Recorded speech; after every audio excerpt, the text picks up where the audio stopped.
Good morning.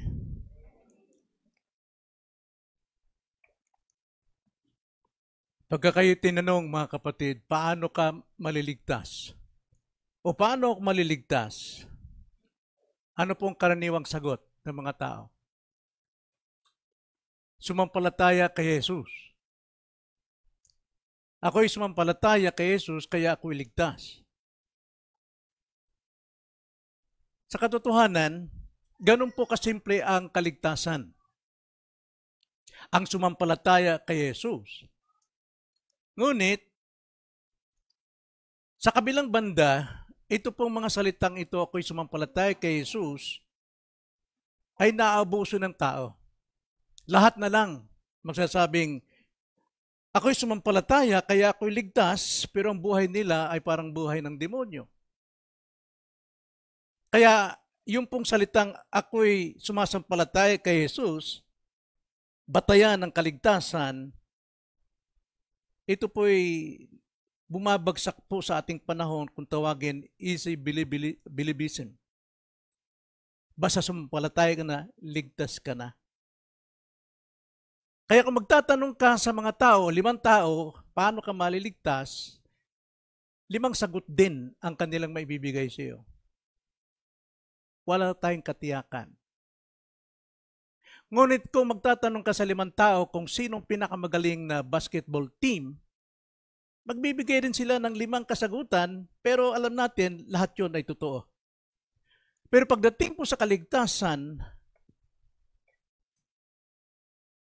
nang kaligtasan ay mananatili sa iyo ng 5 milyong taon at hindi mawawala,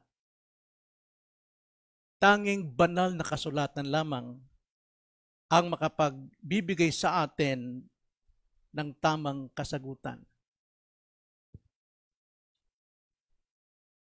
Kaya balik tayo sa ating pag-aaral sa 1689.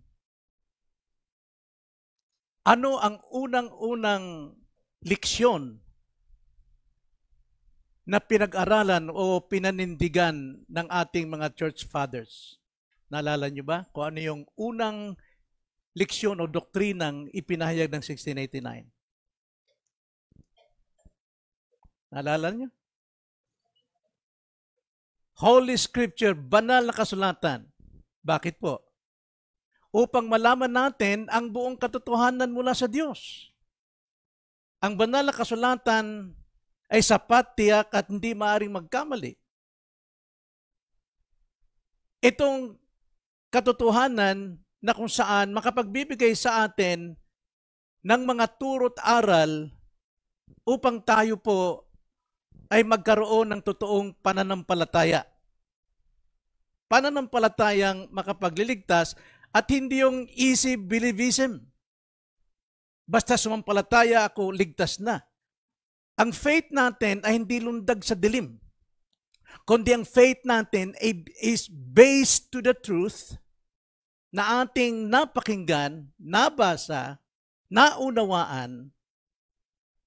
Kaya nakikilala natin ang Diyos at dahil dyan, tayo po ay sumasampalataya.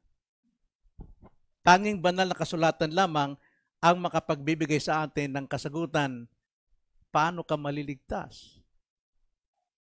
At sa banal na kasulatan, ikalawang itinuturo rito, 1689, ay ang Diyos. Sapagkat walang ibang tagapagligtas maliban sa Diyos, gawa ng banal na Trinidad.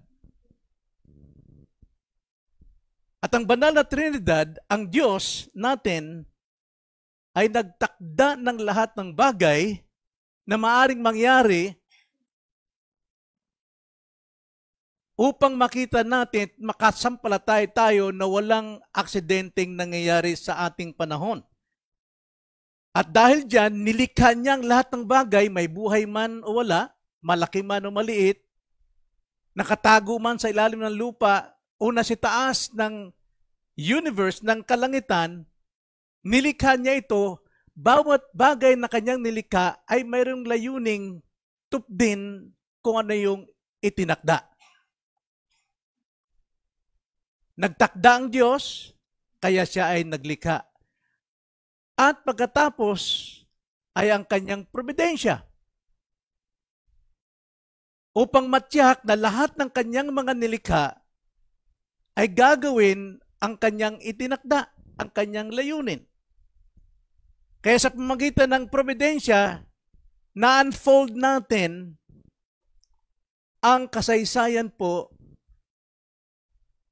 ng buhay ng tao. Lahat ay hindi aksidente. At sa providensya ng Diyos, wala pong nagkataon. Maging ang pagkahulog ng tao sa kasalanan ay bunga ng kanyang itinakda at pinamamalaan ng kanyang providensya. Sa kanyang itinakda, nagbigay ang Diyos ng dalawang pagpipilian. Sumunod ka, buhay. Lumabag ka, kamatayan.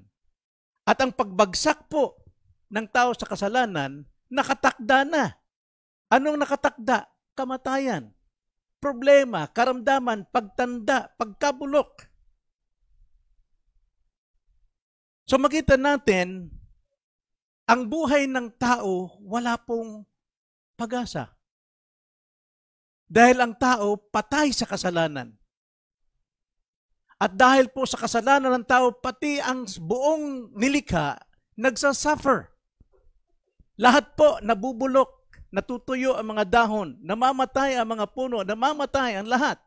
Dahil ito sa pagbagsak ng tao. So, sa kalahat-lahatan, buong nilikha, wala pong pag-asa. Na gusto kong basahin ng Romans 8:20 to 21 tungkol po sa buong nilikha.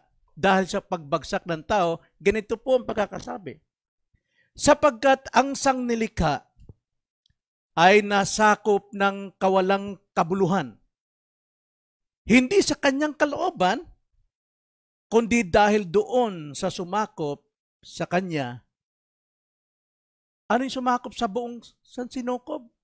Ang kasalanan, kabulukan ng tao. Sa pag-asa na ang sangnilikha naman ay mapapalaya mula sa pagkaalipin sa kabulukan tungo sa kalayaan ng kaluwalhatian ng mga anak ng Diyos. Yung pong creation, ito po'y makakalaya sa lahat ng kabulukan sa pamamagitan nitong mga taong nilikha ng Diyos na sila po ay maligtas at sa kaligtasan nila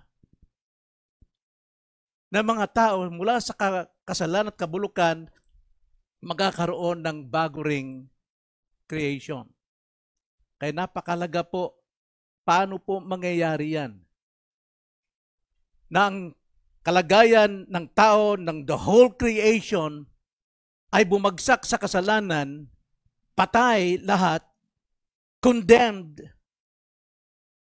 Walang magagawa ang tao sa kasalukuyang buhay natin ngayon. Lahat ng tao ngayon, maliban sa Kristiyano, sila po'y mga walking dead, mga lumalakad na patay.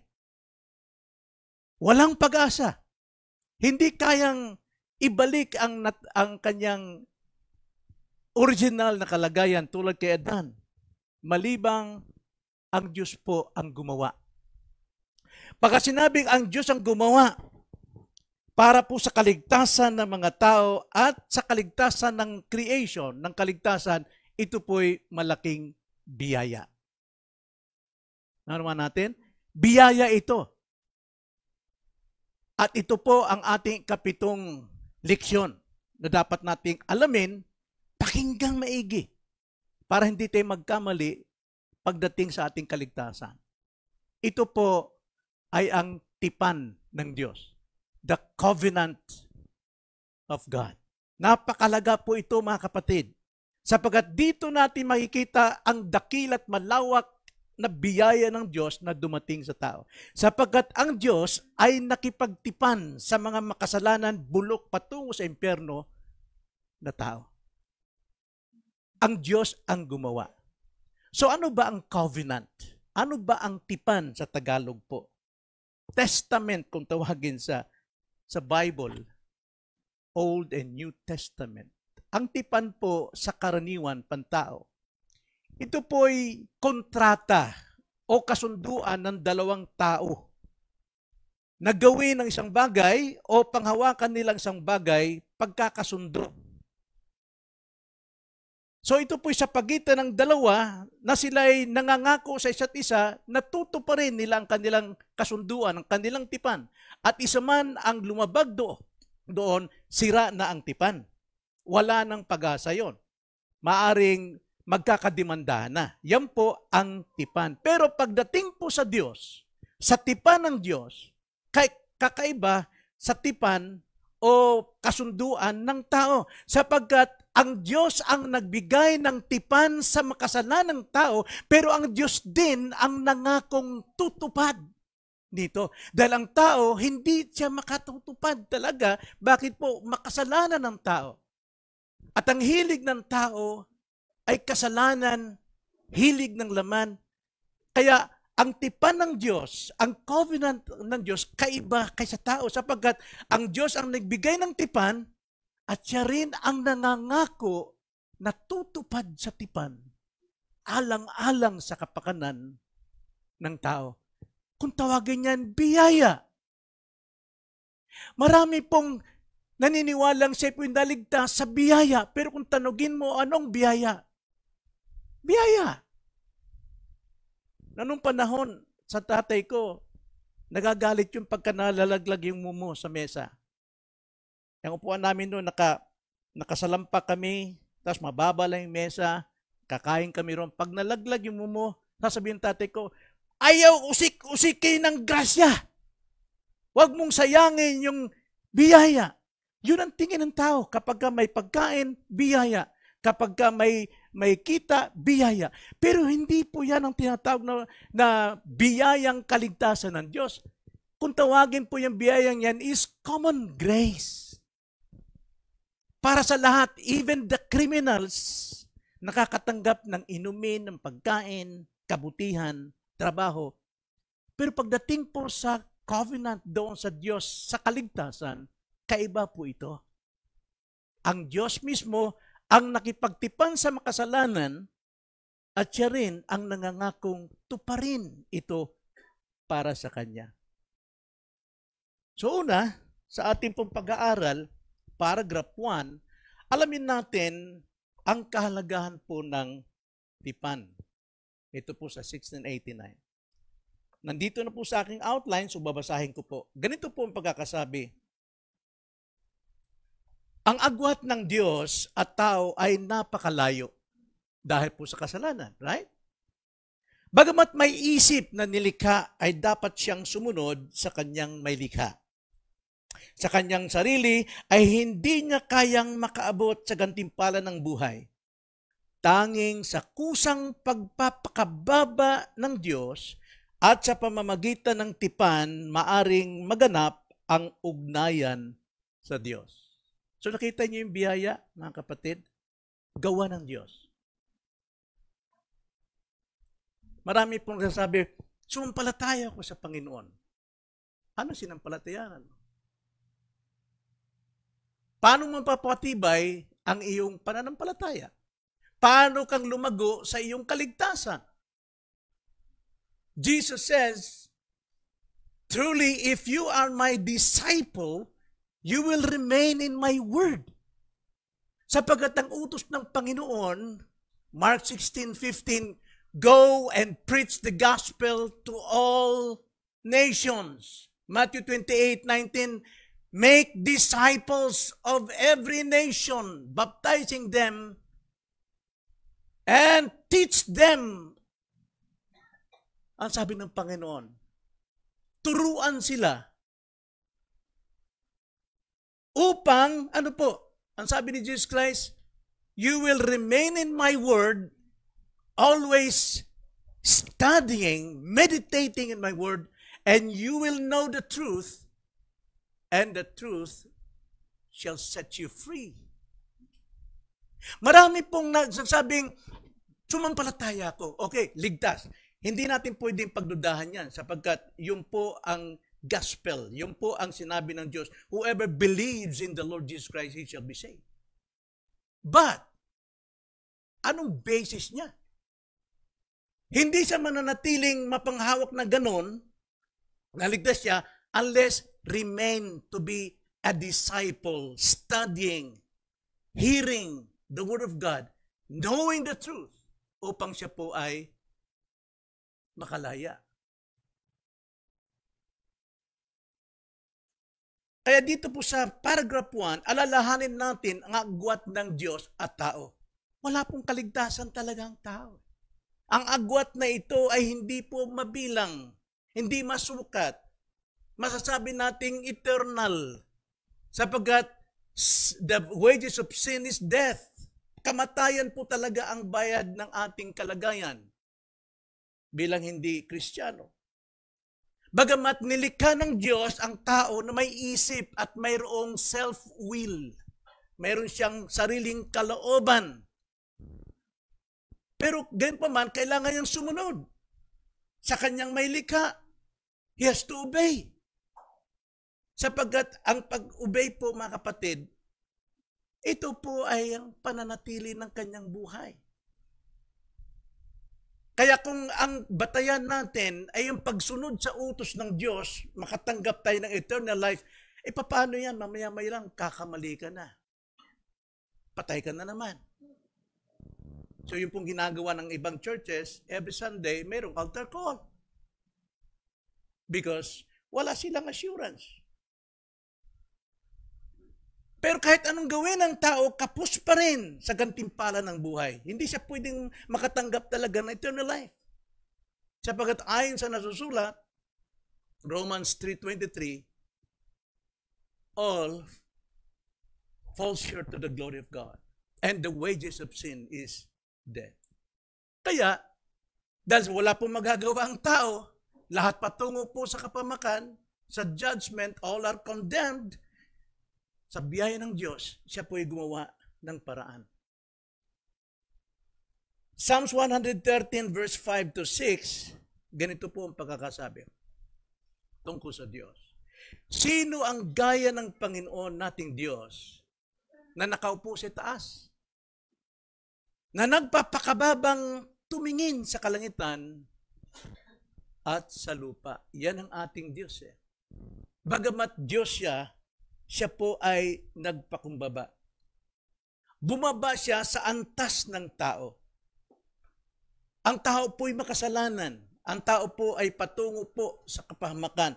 Pero ang Diyos po ay bumaba sa antas ng tao upang makita niya ang pangangailangan ng tao. Hebrews chapter 2 verse 6, ganitong sabi, ngunit may nagpatunay sa isang dako na sinasabi, ano ang tao upang iyong alalahanin? O ang anak ng tao upang siya'y iyong pagmalasakitan? Kita nyo, ang Diyos na banal, soberano, Almighty God, all-powerful God, the most holy God, bumaba siya sa isang tao. Ano nga ba ang tao? Ano bang halaga ng tao? Pero sa biyaya ng Diyos, ang Diyos po ay bumaba sa antas ng tao. Psalms 22 verse 6, ganito ang pagkakasabi. Dinescribe ni David kung ano po ang kalagayan ng tao. Kanya ito'y pinersonal niya sa kanyang sarili. Ang sabi niya, ngunit ako'y uod at hindi tao. Kinukutya ng mga tao at hinahamak ng bayan. Ganun pong tingin ni David.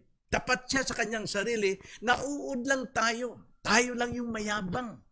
Hindi pinagmayabang ni David na siya po ay hari dito. Kundi ang tingin niya, itinuring niya na siya po ay hindi karapat-dapat sa Diyos. Isang uod. Maging si Abraham, ang sabi sa Genesis 18:27. Ang sabi ni Abraham, sumagot si Abraham at nagsabi, mangangahas akong magsalita sa Panginoon, akong alabok at abo lamang. See, ang isang taong mapagpakumbaba, hindi niya itinataas ang kanyang sarili, ni kumikilos na mataas kaysa iba sa kanyang sarili. Sapagkat kung ituring natin ang ating sarili, we are just dust. Tayo po ay abo lamang at tayo alabok lamang. Pero kinusa ng Diyos na siya po'y bumaba, magkatawang tao, kapantay ng tao, hindi dahil may utang na loob siya sa tao, kundi ginawa niya ito. Sa paanong paraan? Sa pakikipagtipan. Pakikipagtipan sa tao. Ito ang natatanging pag-asa ng tao. Hindi sa ating sariling lakas, hindi sa sarili nating pinag-aralan, hindi sa sarili nating katanyagan, kundi dahil ang Diyos, si Kristo, nagkatawang tao, bumaba siyang kapantay ng tao, nakisalamuha sa mga makasalanan, bagaman siya'y walang kasalanan. So ano uli ang karaniwang tipan o covenant sa tao? Kontrata, kasunduan. Kapwa sila dapat magsikap sundin ang kanilang kasunduan. Dapat walang pagkakamali. Pero kaiba sa Diyos, sapagkat ang Diyos, siya mismong nagbigay ng tipan sa tao at siya yung nangako na siyang tutupad. Bakit hindi talaga matutupad ng tao? Kaya ang Diyos na rin ang siyang tumutupad. Di ba't napakalaking biyaya ito? Saan mo binibase yung faith kay Jesus Christ? Dahil sa meron kang ginawa, mabuti ka? Ngayon alam natin, only by grace. Yung basis po ng ating kaligtasan. Hindi natin ito malalaman hanggat hindi tayo laging nag-aaral, nakikinig, nagbubulay ng salita ng Diyos with prayer. Sapagkat prayer po nagbubukas ng ating isipan upang makapagbulay. Maraming nagbubulay, mga matatalinong tao, masarap magsalita, mahusay magsalita, but without prayer. Meditation and prayer, hindi pwedeng magkawalayan. You cannot meditate the Word of God without praying. You cannot listen to the preaching of God without praying. Dapat sa upuan pa lang natin, nananalangin, Lord, paunawan niyo sa akin. Marami pong magagaling magbasa. Marami pong magagaling na mangaral. Pero hindi bunga, hindi pinaliguan ng prayer. Only prayer ang makapagbubukas ng ating isipan upang tayo makapagbulay ng salita ng Diyos. Ikalawa, so yung kalagahan ng tipan. Tingnan natin ang katangian ng tipan. Paragraph 2. Basahin ko po, ganito ang sabi. Yamang ang tao ay nahulog sa pagkakasala at napailalim sa sumpa ng kautusan ng Diyos. Kinalugdan pa rin ng Diyos na gumawa ng isang tipan ng biyaya. Dito ay malaya niyang inialok ang buhay at kaligtasan sa makasalanan. See? Inaalok ng Diyos ang kaligtasan. Hindi natin pwedeng panghawakan yung sinasabi lang, ako'y sumasampate kay Jesus. Paano inalik ng Diyos ang kaligtasan? Through listening the word preached. Diyan po. Kaya kung ikaw hindi nakikinig at sumasampalataya ka, hindi ako maniwalang kaligtasan yung taglay mo. Sapagkat ang kaligtasan mo ay dama lamang ng iyong damdamin at hindi based sa truth na iyong napakinggan at pinangawalaan. Kaya hindi po maganda yung natutulog sa pangangaral eh. Dito ay malaya niyang inialok ang buhay at kaligtasan sa makasalanan sa pamamagitan ni Jesucristo. Hiniling ng Diyos na sila ay sumampalataya kay Kristo upang maligtas. Kanya ring ipinangako na ibibigay ang banal na Espiritu sa lahat ng kanyang hinirang sa buhay na walang hanggan upang sila'y magkusa at magkaroon ng kayang sumasampalataya. Nakita niyo? If you're a Christian, lahat ng ginagawa, hindi sa'yo yan. Ginagawa mo lang yan dahil mayroong nagtuturo sa'yo. Confluence po yan. Philippians chapter 2, verse 13. Ang Diyos ang nagbigay sa'yo ng pagkukusa upang gawin mo ang kanyang kalooban. If you're a Christian, magkatapat kayo ng Diyos na gumagawa. Gagawin mo yung idinikta ng banal ng Diyos sa iyo, kaya ang bunga nan is for His glory. Hindi sa ating kayabangan. So, ang pangunahing halaga sa katangian ng tipan ay hindi naging hadlang ang katayuan ng tao sa tipan.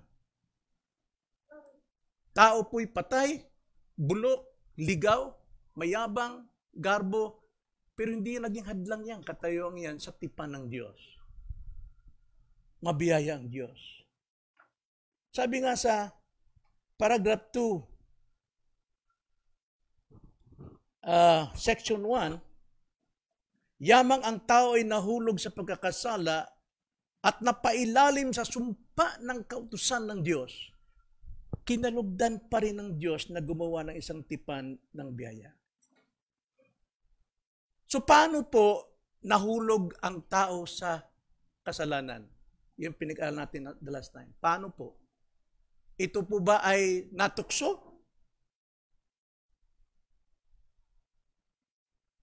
Sinong natukso? Walang natukso. Na-deceive. Sino pong na-deceive? Is it Adam or Eve? Sinong na-deceive? Sinong nadaya? Si Eva. Sino ang sadyaang lumabag sa utos ng Diyos? Si Adan. So ang kasalanan po ay sadyaan.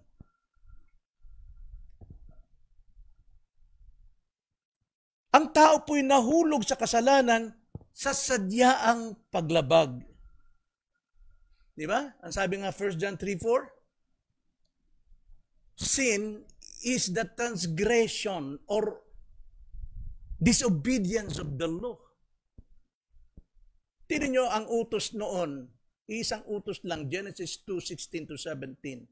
Ganito ang pagkakasabi. At iniutos ng Panginoon Diyos sa lalaki. Hindi kay Eva, sa lalaki. Kaya nga ang lalaki po malaking pananagutan sa pamilya.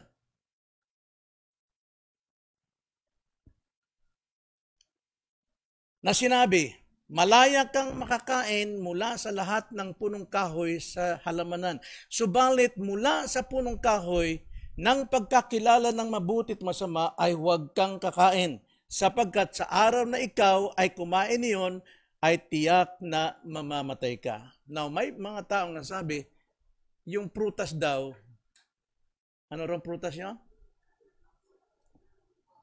Ngayon, putulin niyo yung paniniwalang yan. Walang sinabi yung Bible na mansanas. Yung nasabi, hindi mansanas yun. Yun yung walang alam sa Bible. Wala pong sinabing mansanas. Kundi bunga ng punong kahoy na nagbibigay ng kaalaman ng mabuti at masama. So, hindi tayo pwedeng mag-endorso ng meaning or interpretation sa Word of God na hindi natin nakikita. Sarili nating interpretation. Ang sabi nila, yung prutas daw, yun ang kasalanan. Kaya pagka kinain mo yun, taglay mong kasalanan. No. Lahat po ng prutas doon sa garden ng Eden, ang conclusion ng Panginoon sa kanyang creation, Genesis 1:31, all are very good. Lahat po ay mabuti. Kahit yung sex ng time na yun, mabuti po yun. Bigay ng Diyos yun sa mag-asawa. Naging masama lang ito nung ma-fall ang tao sa kasalanan. Sapagat utos ng Panginoon, before Genesis 3, go and multiply. So, si Adan na walang kasalanan, si Eva wala pang kasalanan, pwede silang mag-multiply. Yun ang purpose ng Panginoon. Pero dahil sa lumabag, natanggap yung itinakdang kaparusahan, death. Kaya ang sex sa panahon natin yun, sumasama po. Ngayon, simula noon, nung bumagsak po ang tao sa kasalanan dahil sa paglabag sa isang utos, lahat ngayon ng utos ng Panginoon ay kailangan nilang sundin upang manatili silang buhay. Okay? Para mabuhay sila, sundin nila ang lahat ng utos ng Diyos. Hanggang sa dumating sa Exodus, yung 10 Commandments, pero alam natin, mayroon pong 615 laws sa Bible na kailangan sundin. Sapagkat kung hindi nila susundin ito, mga kapatid, sila'y parurusahan ng Diyos. Pero ang sabi ni James chapter 2 verse 10, sapagkat sino mang tumutupad ng buong kautusan subalit lumalabag sa isa, ay nagkakasala sa lahat. Nakita nyo? Sa time na yun, na kailangan sundin nilang kautusan to live, kailangan wala silang tatanggiang isa sapagkat kung mayroong isa, nilabag na naman nila ang lahat ng kautusan. It's a curse. Nasa sumpa sila. Kaya nga Galatians chapter 3 verse 10 ang sabi ni Paul sa mga taong nagtitiwala pa rin sa kautusan ng Diyos na magkaroon sila ng buhay diyan. Ang sabi ni Paul, sapagkat sino mang tumutupad ng buong kautusan subalit lumalabag sa isa ay nagkakasala sa lahat. Sila po ay nasa sumpa ng kasalanan. Ang sabi sa 22, ano ba talaga ang kautusan? Bakit kailangan sundin ng tao para mabuhay noon?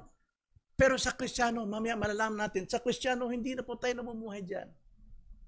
Bakit po? Ang kautusan, ang sabi sa verse 22, Galatians 3:22, subalit ibinalanggo ng kasulatan ang lahat ng mga bagay sa ilalim ng kasalanan upang ang ipinangako sa pamagitan ng pananampalataya kay Kristo Jesus o Jesucristo ay maibigay sa mga sumasampalataya. Ngunit bago dumating ang pananampalataya, nabilanggo tayo at binabantayan sa ilalim ng kautusan hanggang sa ang pananampalataya ay ipahayag. So, lumalagay po, yung kautusan, hindi po yan ang makapagbibigay sa atin ng buhay, kundi ang kautusan, siya pong nagtuturo sa atin upang sumampalataya sa katuparan po ng tipan. Walang iba sa Jesucristo. So, dahil dito, ikinalugod ng Diyos na gumawa ng biyayang tipan na ito sapagkat wala po talagang magagawa ang tao. Sila po'y nasa sumpa ng kautusan. Mamamatay sila sa kautusan. Kaya hindi po matatawaran ang kapangyarihan ng tipan.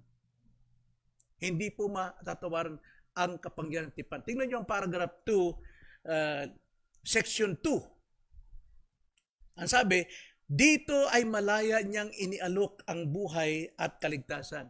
Saan po? Sa tipan, malaya niyang inialok ang buhay at kaligtasan sa makasalanan sa pamamagitan ni Jesucristo. Humingi ang Diyos na sila'y sumampalataya kay Kristo upang maligtas. Sapagkat yung pong tipan, sa lumang tipan, tumutukoy ito kay Jesucristo, yung siyang bagong tipan. Diba? Naalala nyo sa Lord's Supper? Ito ang aking katawan, tinapay, at ito ang aking dugo ng bagong tipan. Okay. So, tipan ay kaloob, hindi utang na loob. Kaloob ang tipan. Pagsunod sa kautusan, pagdating ng bagong tipan, pinawalang bisa po ang kautusan, ang pagsunod sa kautusan. Hebrews chapter 8 verse 7. Ganito ang sabi hanggang 13. Sapagkat kung ang unang tipang iyon ay walang kapintasan, hindi na sana kailangan humanap pa ng pangalawa. Sapagkat nang makakita ang Diyos ng kapintasan sa kanila, hindi talaga nila matupad ay sinabi niya, ang mga araw ay tiyak na darating, sabi ng Panginoon, na ako'y gagawa ng isang bagong tipan sa sambayan ni Israel at sa sambayan ni Juda. Hindi ayon sa tipang aking ginawa sa kanilang mga ninuno. Nang araw na hawakan ko sila sa kamay upang sila'y ihatid papalabas sa lupain ng Ehipto, sapagkat sila'y hindi nagpatuloy sa aking tipan, kaya't ako'y hindi nagmalasakit sa kanila, sabi ng Panginoon. Verse 10, ito ang tipang aking gagawin sa sambahin ni Israel pagkatapos ng mga araw na iyon, sabi ng Panginoon. Ilalagay ko ang aking mga kautusan sa kanilang pag-iisip at isusulat ko ang mga iyon sa kanilang mga puso, at ako'y magiging Diyos nila at sila'y magiging bayan ko. Kaiba na po. Ang kautusan nasa isip, nasa puso. Ang Diyos ay nasa atin.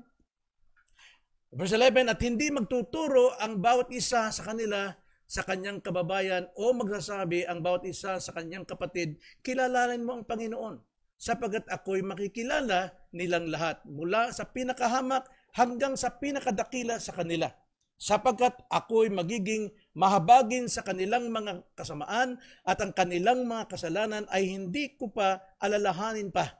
Hindi ko na alalahanin pa.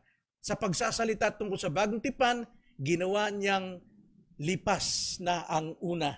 At ang ginawang lipas na at tumatanda ay malapit ng maglaho. So ito po yung ginawa ng Panginoon. Lahat po ito ay nauwi sa ating Panginoong Hesus. Siya yung may bagong tipan. At dito po sa tipan, ang Diyos po ay nanumpa. Gaya na sinabi ko kanina, ang Diyos nagbigay ng tipan sa tao at siya'y nangako, nanumpa siya na ito'y kanyang tutok din. Dahil walang tao makakatupad. Ang sabi nga sa Psalms 110 verse 4, sumumpa ang Panginoon at hindi magbabago ang kanyang isipan. Ikaw ay pari magpakailanman ayon sa pagkapari ni Melchizedek. Now, paano nakipagtipan ang Diyos sa makasalanang tao? Tanda natin, ang tipan na kinikilala ay ang tipan ng Diyos kay Abraham. Na gusto kong maliwanagan natin ito, mga kapatid. Sa maikling pagpapaliwanag, alam niyo po sa RBIPT, sa Bible School, mahaba pong paliwanag itong covenant. Pero paikliin ko, mga kapatid, ayon sa tipan ng Diyos kay Abraham. Nais kong pakinggan niyo ito para maunawaan ninyo kung gaano kalaga ang tipan. Nang sa ganun, hindi tayo basta-basta magsalita tungkol sa tipan. Okay? Now, ang Diyos ay nakipagtipan kay Abraham. Si Abraham po ay taga-Ur. Ang kanyang tatay ay diboto sa mga iba't ibang mga rebolto at napakaraming rebolto. May kwento nga na ang sabi ni Abraham, hindi totoo yung mga Diyos-Diyosan mong tatay. Sabi ng tatay niya, huwag ka makialam. Sinasamba natin yan. Nung umalis yung tatay niya, ang ginawa ni Abraham, kumuha ng pamalo, pinagpapalo niya lahat ng rebolto. Pinagpapalo niya. Nagbagsakan lahat. Kaya pagdating ng tatay niya, galit siya. Ano nangyari niyan? Bakit nagkabasag-basag yan? Eh, sabi ni Abraham, nagpaluan sila lahat eh. Kaya sila nagkabasagan. Ang sabi ng tatay niya, magpapaluan ba yan? Yung mga bato yan eh. Kaya sabi ni Abraham, bato pala tayo eh. Huwag mo sambahin yan. Sa model salita, ang Diyos po ay nakipagtipan. Now listen to this. Doon po sa Genesis chapter 12, verse 1 to 4. Ang Panginoon, Diyos, dumating kay Abraham. At ang sabi, Abraham, umalis ka sa iyong lupain, sa iyong mga kamag-anak, sa bahay ng iyong ama, at pumunta ka sa lupang ituturo ko sa iyo. Na ituturo daw. Gagawin kitang isang malaking bansa. So yun ang pangako ng Diyos. Yun ang tipan ng Diyos. Gagawin kitang malaking bansa. Ikaw ay aking pagpapalain. Gagawin kong dakila ang iyong pangalan at ikaw ay magiging isang pagpapala. Now remember, ang sabi ng Panginoon, gagawin kitang malaking bansa, ilang taon si Abraham dito? Nung kausapin siya ng Diyos? 90. 90 years old na, matanda na. At si Sarah naman ay 75. Tapos gagawin siyang malaking bansa? Pero yung tipan ng Panginoon, yun yung kanyang pangako. Ikaw ay magiging isang pagpapala. Pagpapalain ko ang magbibigay ng pagpapala sa iyo at susumpain ko ang mga sumusumpa sa iyo at sa pamamagitan mo ang lahat ng angkan sa lupa ay pagpapalain. Kaya't umalis si Abraham, tingnan nyo, dahil si Abraham po ay mananampalataya, agad siyang sumunod. Si Abraham, saan pupunta si Abraham? Sa lupang ipapangako ng Diyos. Pero tignan niya sabi sa verse 4, kaya't umalis si Abraham ayon sa sinabi sa kanya ng Panginoon at si Lot ay sumama sa kanya. Si Abraham ay may 75 taon. 75 taon pala, I'm sorry. 75 years old pala si Abraham.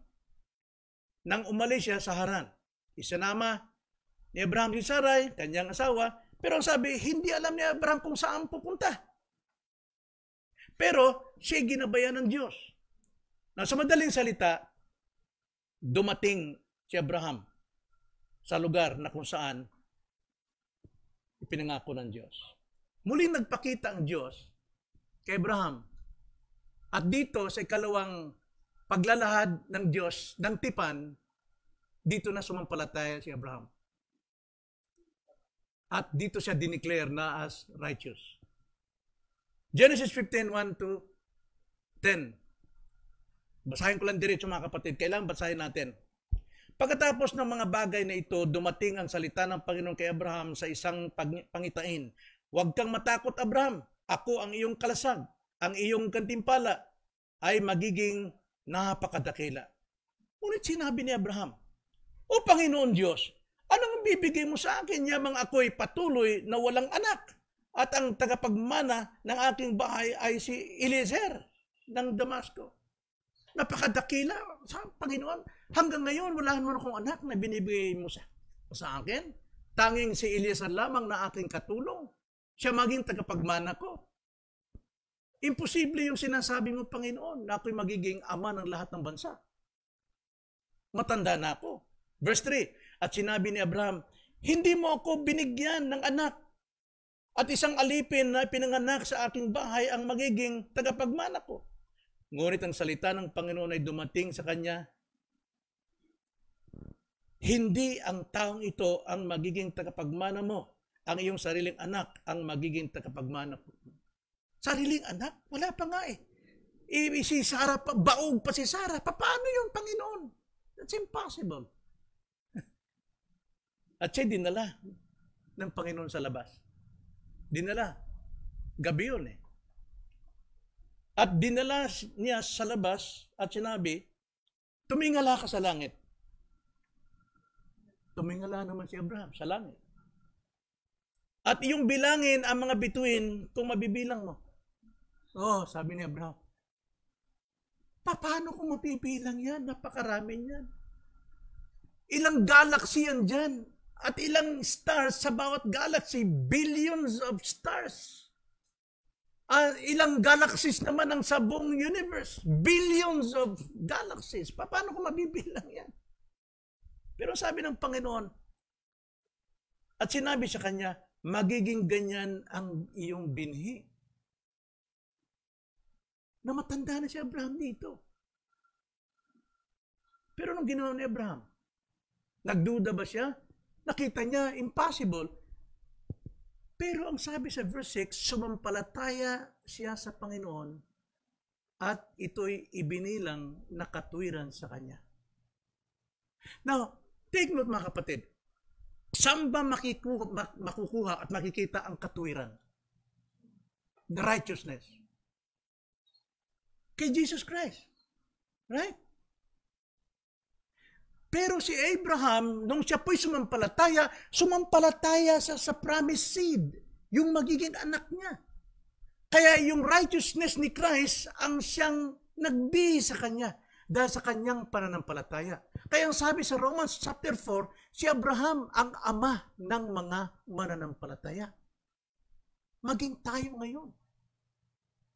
Dahil si Abraham believed doon sa tipan ng Diyos, sa kanyang pangako. Imposible yung paniwalaan, pero he believed. So yun ang katungkulan ng tao is to believe. para matanggap mo ang righteousness. Tingnan naman natin ang gawa ng Diyos. Verse 17. Ganito po ang sabi sa verse 17. Nang lumubog na ang araw at madilim na, unahin mo natin ang utos ng Panginoon doon sa verse 13. Nag-utos ang Panginoon sa kanya, Abraham, kumuha ka ng handog. Baka, mga animal o mga hayop. At kumuha si Abraham at mga bato-bato, kalapate. Sabi ni Abraham, anong gagawin ko dito, Panginoon? Hatiin mo. Hinati ngayon. Yung buong baka, buong tupa, hinati. At ang sabi ng Panginoon, paghiwalayin mo yung hati. At isunod-sunod mo yung hanay ng mga hinati. Pero yung bato-bato, kalapate ay hindi po nahati. So pagod na pagod si Abraham doon sa kanyang ginawa. Ngayon, pagdating po sa 17, ito na.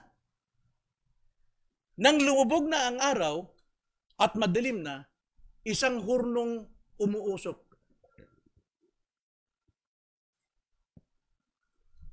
At ang isang tanglaw na nagniningas ang dumaan sa gitna ng mga hinating hayop. At ang araw na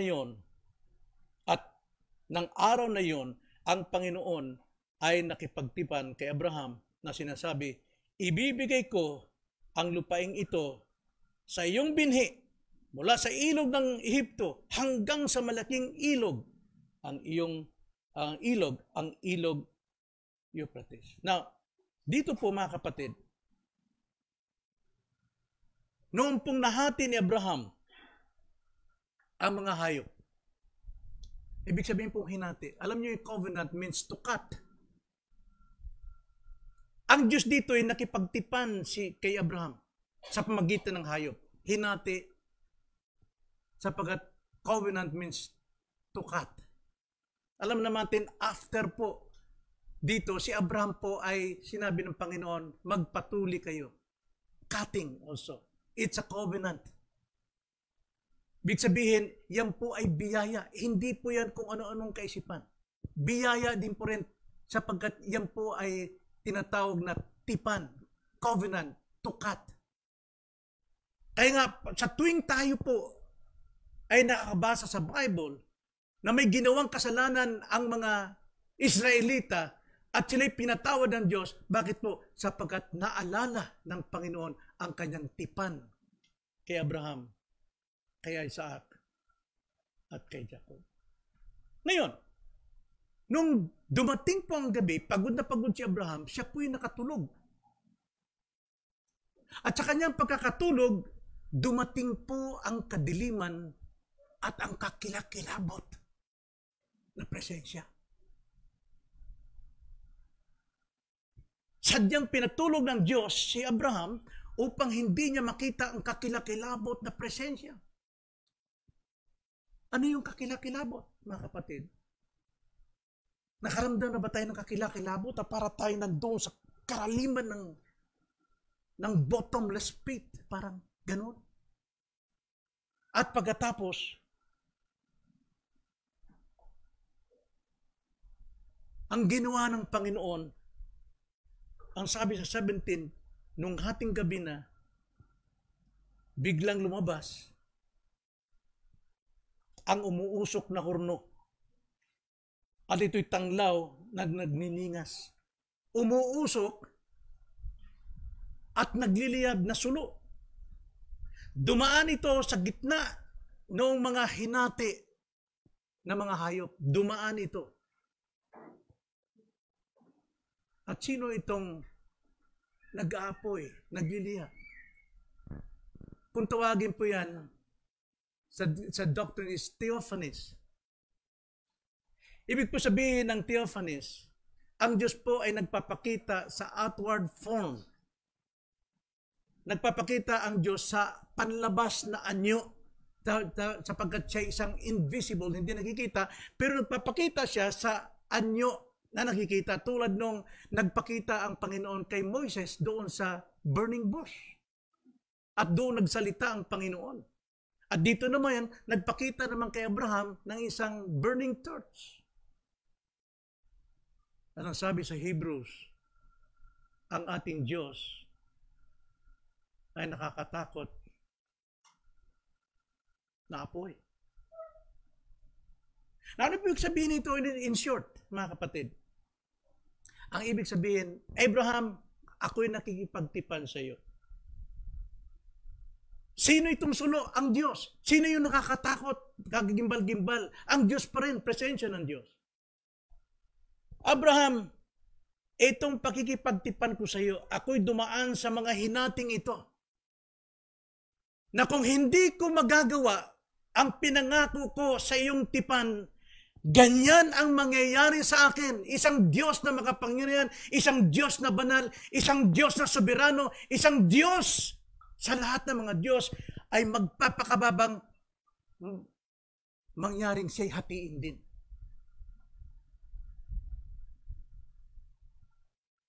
At ito'y malayang inialok ng Panginoon sa mga tao.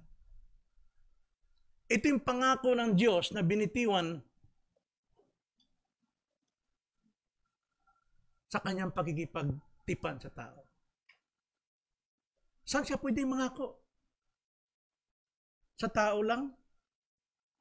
Sa kanyang sarili, sa pagkatulan ng hihigit pa sa kanyang sarili. Kundi siya ay nakipagtipan sa kanyang sarili. Hebrews chapter 6 verse 13, nang mangako ang Diyos kay Abraham, palibasay walang sino mang higit na dakila sa kanyang panunumpaan, siya ay nanumpa sa kanyang sarili. Sinakita niyo how precious our salvation is? Nangako siya na sa kanyang mga pinili before the foundation of the world, hindi mapapahamak. Bagkus magkaroon ng buhay na walang hanggan.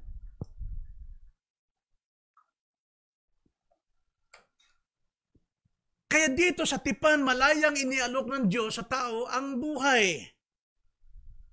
Sa pamamagitan ng tipan na kanyang isa sa katuparan kay Hesukristo.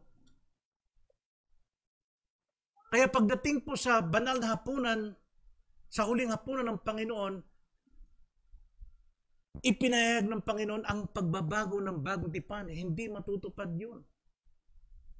Kailangan silang laging wisikan ng dugo. Pero ngayon, sabi niya, ito ang aking bagong tipan, ang aking dugo. Hindi na uulitin. Once and for all, ito na yung aking dugo. Ito po yung mangyayari sa krus ng Kalbaryo. So, dakilang kaligtasan po para sa atin ang tipan ng Diyos.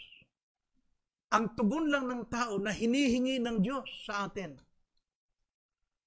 ay ang sumampalataya sa kanyang anak.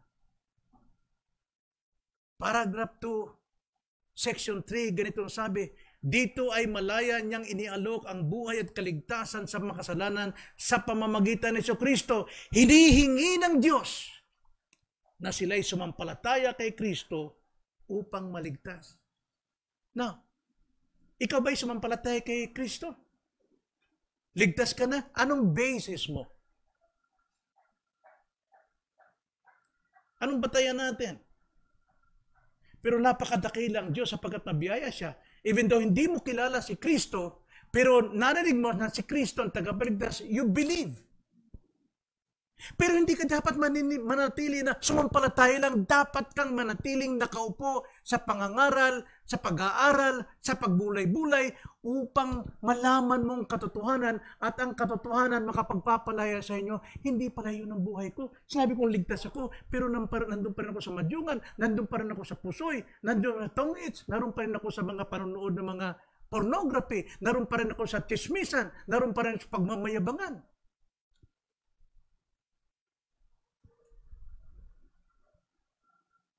So hindi po sa pagtupad ng kautusan ang kaligtasan, hindi sa magitan ng ating kabutihan o hindi sa mga mabubuting gawa natin nagagawa. Kailangan lamang dito ay sumampalataya kay Kristo, pero ang ating pananampalataya ay may batayan. Romans 10:17. Faith cometh by hearing. Hearing what? The words of God. Yung word po ron is rhema, meaning teachings of God, teachings of Jesus Christ. Kaya hindi po tayo easy believism.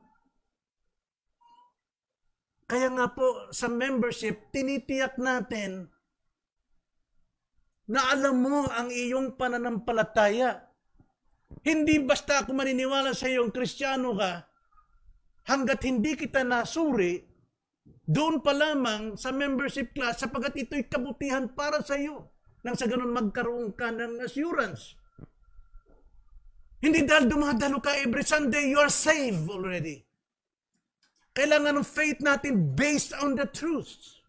Kung ito ba'y nangyari sa iyo.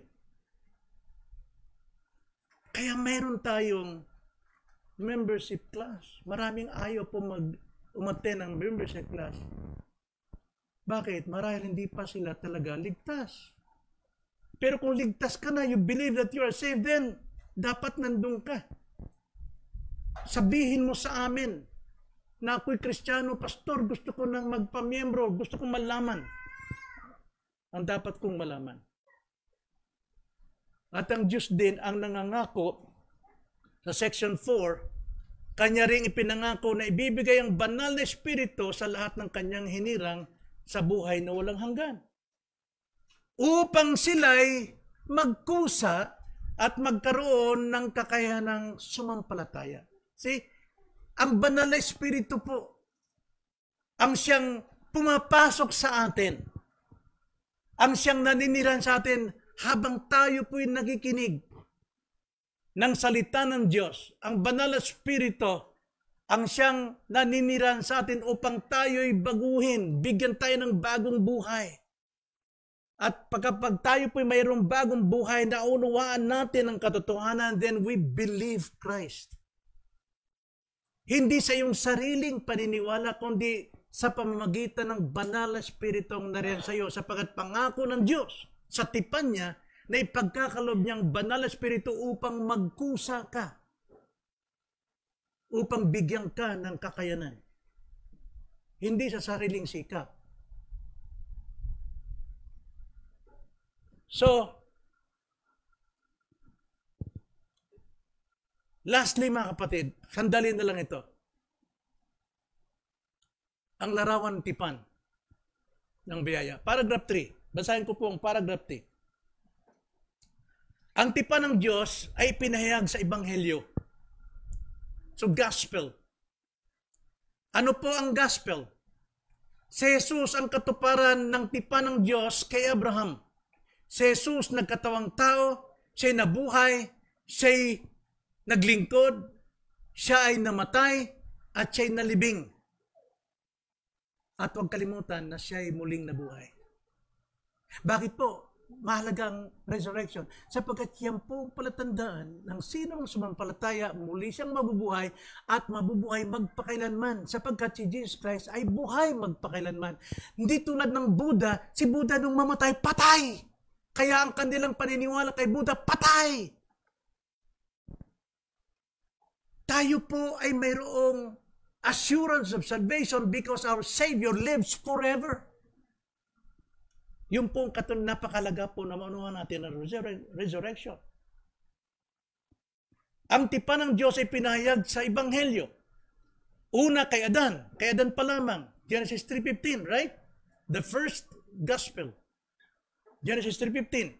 At pagkatapos ay nagpatuloy hanggang sa ganap na pagpapahayag ng kaligtasan sa bagong tipan. Ang kaligtasan ng mga hinirang ay batay sa kasunduan ng Ama at Anak noong walang hanggang pasimula. Nagtamo ng buhay na walang hanggan ang mga naligtas mula sa lahi ni Adan sa pamamagitan lang sa biyaya na dulot ng tipang ito. Ang tao ay walang magagawa upang maging katanggap-tanggap sa harapan ng Diyos batay sa mga kondisyon na ibinigay kay Adan nung siya ay di pa nagkasala. Anong kondisyon yon? Obey, obey, obey. So sila naging alipin, pagbagsak nila, they have to obey the law of God. Pero alam natin, hindi sila makaka-obey. Mamamatay sila doon. Kaya ang Diyos ay gumawa ng paraan. Ito'y biyaya. Gumawa siya ng tipan sa mga kasalanan ng tao. So, ang tipan po ay pinapahayag sa Ebanghelyo. Sino yung tipan? Jesus Christ. Siya yung Ebanghelyo. Siya yung kaligtasan. Whoever believes in Him. Sumampalataya lang, yun ang hinihingi ng Panginoon after na maunawaan mo ang biyayang ito. So, ito po ang gawa ng Diyos sa atin bilang mananampalataya. Ang pagtanggap na buhay na walang hanggan, ito'y sa pamamagitan ng ating Panginoon lamang. Ito'y biyayang dulot ng tipan at walang ibang ipinangako ang Diyos. Acts 4:12, walang kaligtasan sa kanino paman, sapagkat walang ibang pangalan sa ilalim ng langit na ibinigay sa mga tao sa ating ikalaligtas, kundi ang pangalang Jesucristo lamang. Kaya lahat ng tao ay walang magagawa upang maging katanggap-tanggap sa harapan ng Diyos.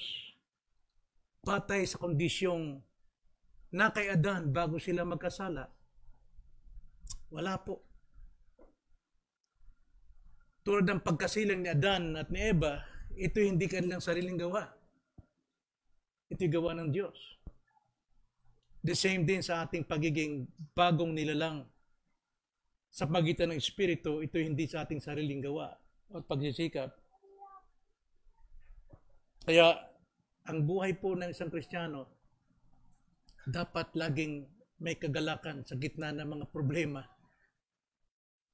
sa pamamagitan po ng ating panalangin pagbubulay. Kanina nga po sa devotion, hindi maaring mangaral ka na hindi mo paliguan ng panalangin ang iyong mensahe, ang iyong pag-aaral, ang iyong pagsasaliksik. Unahin mo nang alamin ang Biblia, ang teksto, bago kumuha sa labas. Kailangan mo nang ipanalangin. Bubuksan ng Diyos ang iyong isipan upang maunawaan mo ang teksto. Kaya alam mo paano ito ipaliwanag, alam mo kung paano ito ilalapat. Hindi tulad nung umaasa ka sa iba, memoryahin mo yung iyong mga pinag-aralan. Naging kasabihan na po yan sa mga mangangaral. Pagka maraming quotation, pag maraming binabanggit, John Calvin, sasabihin ng listener, mga galing niya, nag-research talaga siya. Nag-research talaga siya. Anong ni-research niya? Yung mga taong patay na. Hindi nag-research doon sa Bible. What does the text say?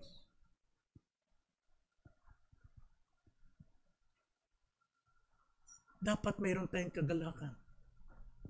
Psalms 1:2, ang kagalakan natin ay pagbulay-bulay ng salita ng Panginoon.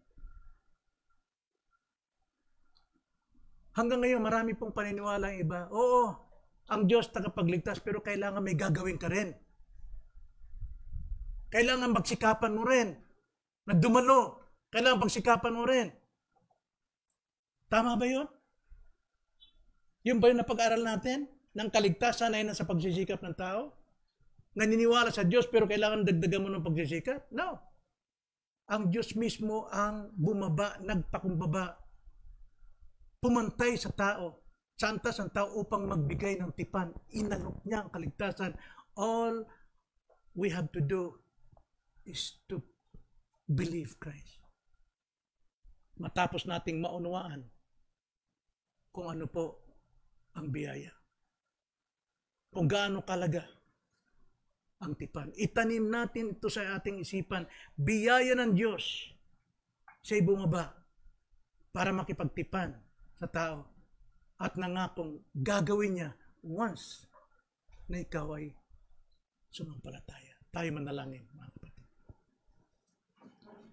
Panginoon, maraming salamat po sa umagang ito, sa isang masalimuot, mabigat na doktrina na ipinasa sa amin ng 1689. Maraming salamat, Panginoon, na ito'y nakapagbigay unawa sa amin na wala kami ba ipagmamalaki, gaya ng sinabi sa Ephesians 2:8, sa biyaya kami naligtas sa pamamagitan ng pananampalataya at ito hindi sa pamamagitan ng aming gawa upang wala kami maipagmamalaki.